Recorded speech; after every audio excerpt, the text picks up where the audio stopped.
Tentang pelatihan itu memang sekarang ini program-program di Kementerian Kesehatan maupun di Dinas Kesehatan itu kan masih berfokus pada masalah-masalah kesehatan yang prioritas.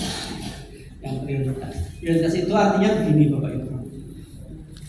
Kesehatan tradisional itu memang juga menjadi salah satu domain ya, salah satu pokok persoalan yang ada di kesehatan.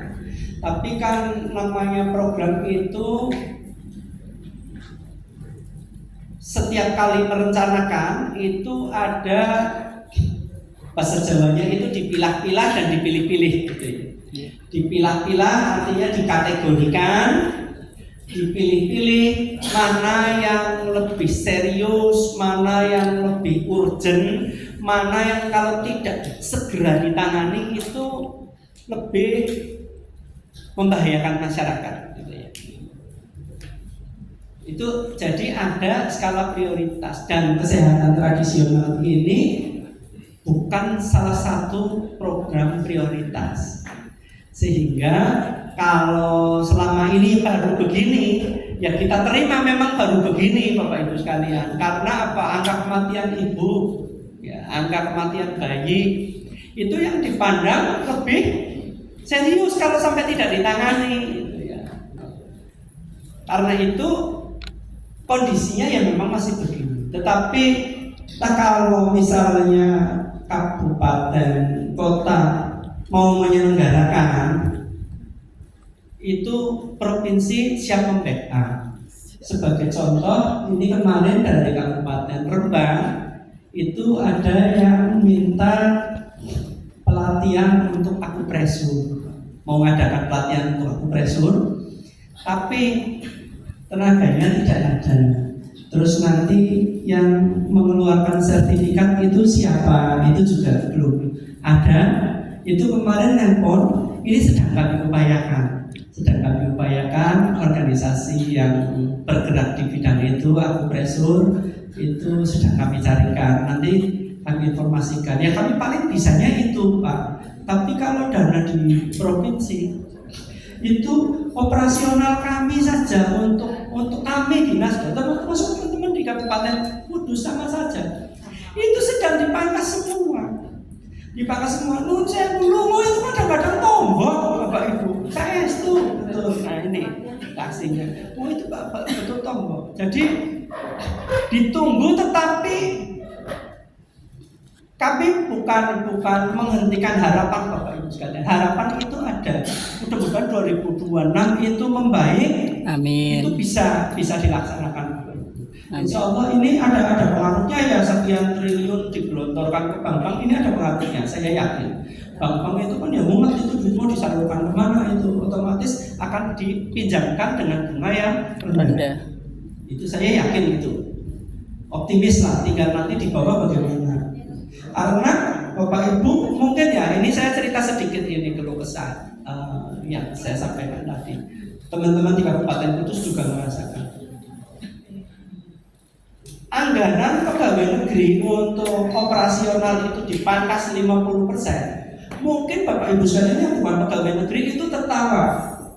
Syukur ngerasa ben podo-podo susah. Mungkin begitu ya Bapak Ibu. Tapi bisa dirasakan Bapak Ibu sekalian. Pegawai negeri anggarannya dipangkas, itu warung-warung pinggir jalan sih biasa dilewati sepi Bapak Ibu. Wah, orang masih tapi ya tubuh dia mau operasionalnya kadang-kadang tombol. Dia bisa merasakan. Nah ini apalagi uang negara Bapak Ibu sekalian. Uang negara selama ini kan nuwun sewu ini ya. Sri Mulyani itu orang Semarang. Tapi kan digerut sampai kayak gitu Bapak Ibu sekalian. Sampai ada bilang kalau bagi perorangan itu hemat pangkal kaya bagi perorangan. Tapi bagi negara hemat pangkal miskin. Karena apa? Kita mandek kok Bapak Ibu. Masyarakat tidak bergerak. Yang bergerak itu duit. Ada solusi Pak. Kalau bukan hanya dinas kesehatan, mungkin bersama dengan dinas yang lain. Contoh gitu. Ada pengajuan pendanaan. Melalui ada dinas UMKM dan koperasi itu mengeluarkan dana juga 5 juta untuk UMKM. Salah satu itu kan usaha UMKM ini. Iya. Itu bisa menghasilkan. Iya, saya kira bisa Pak. Terima kasih Pak. Matur nuwun. Nah ini gagasan-gagasan yang semacam ini Bapak Ibu sekalian. Ya mudah-mudahan, makanya saya berdoa mudah-mudahan 2026 itu membaik. Ada mungkin tidak hanya UMKM Pak, sosial juga ada Bapak. Itu pijat tunanetra itu sosial Pak. Nah, ranahnya lebih banyak di Kementerian Sosial.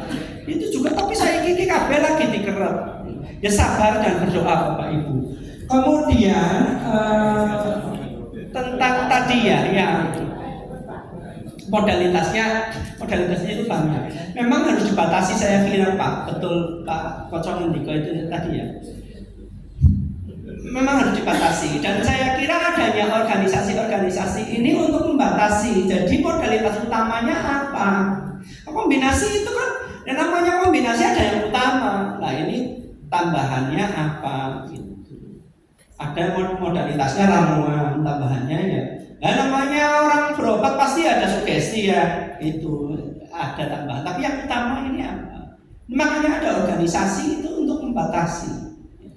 Jadi seperti aspetri ini kan ramuan, tapi kan dalam memberikan masa ya tidak dikonseling, tidak dikasih sugesti ya, pasti dikasih sugesti ya. Kemudian tentang nanti sama Budin ya, bagaimana ini sama Budin, karena ini ranahnya di Dinas Kesehatan Kabupaten Kota. Tapi Bapak Ibu, Bapak sudah berkenan rawuh di sini, ini kami sudah matur nuwun. Artinya sudah ada keterbukaan lah. Kita juga menyampaikan keterbukaan yang dikehendaki Dinas Kesehatan bagaimana. Saya yakin masalah apa misalnya masuk organisasi itu kekhawatiran dan sebagainya itu ada lumrah kok. Namanya orang mencari nafkah sama pijat tunanetra itu juga mencari nafkah. Kalau ada bisa ya pelatihannya gratis usah bayar. Betul Pak. Dimodali pemerintah. Saya kira ini usulan yang bagus Pak, menjadi catatan gitu. UMKM kemudian dinas sosial Pak. Pariwisata bisa. Sekarang ada co-branding antara pariwisata dengan kesehatan tradisional. Sekarang di hotel itu banyak Bapak Ibu sekalian yang welcome drinknya itu jamu. Untuk Pak. Apakah mau tanya Pak? Ya. Kalau misalnya perorangan, STTP itu misalnya gabung organisasi lain, misalnya saya kan 3 hari, misalnya mau gabung PBI atau aspetri itu bisa nggak? STTP? Ya bisa. Bisa dikombinasikan gitu. Bisa. Satu orang. Bisa satu orang masuk anggota nanti. Tapi kalau semakin banyak itu semakin bagus Pak. Semakin banyak semakin bagus, karena organisasi itu Bapak Ibu sekalian semakin besar itu semakin mudah ini mengelolanya.